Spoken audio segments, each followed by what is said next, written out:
अस्सलाम वालेकुम दोस्तों, मैं आपका दोस्त मलिक काशिफ और आप देख रहे हैं मलिक काशिफ बर्ड्स हाउस। जैसा कि आप लोग जानते हैं कि मैं बर्ड्स की इन्फॉर्मेशन वाली वीडियो लाता रहता हूं, तो आप इसी वीडियो को भी देखें, आपको बहुत अच्छा लगेगा। अगर आप हमारे चैनल पे नए हो तो सब्सक्राइब भी कर लेना, ताकि मैं जो भी वीडियो अपलोड करूँ तो आपको नोटिफिकेशन बआसानी मिल सके। जैसे कि दोस्तों आप लोग जानते हैं कि मैं कॉकटेल की वीडियो पहले अपलोड कर चुका हूँ कि मैंने इनको फ्लाई पे लगाना है। तो ये देख सकते हैं माशाल्लाह से बहुत बड़े हो गए हैं माशाल्लाह। ये देख लें, ये इनों का है और ये चेरी का। ये मैंने 3 दिन पहले उठाया है।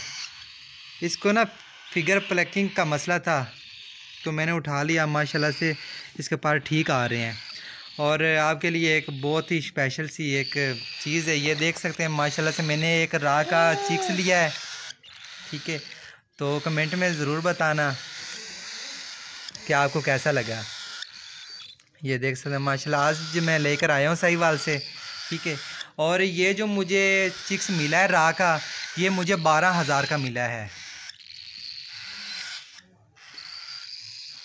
इनको मैंने फ्लाई पे लगाना है दोस्तों। अब इनको मैं ट्रेन कर रहा हूँ। अब्दुर्रहमान, अब्दुर्रहमान, ये मेरा भतीजा है माशाल्लाह से। मिट्टू आ जाओ।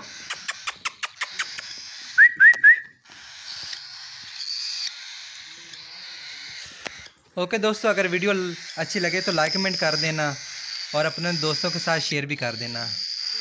ओके दोस्तों, अल्लाह हाफिज़।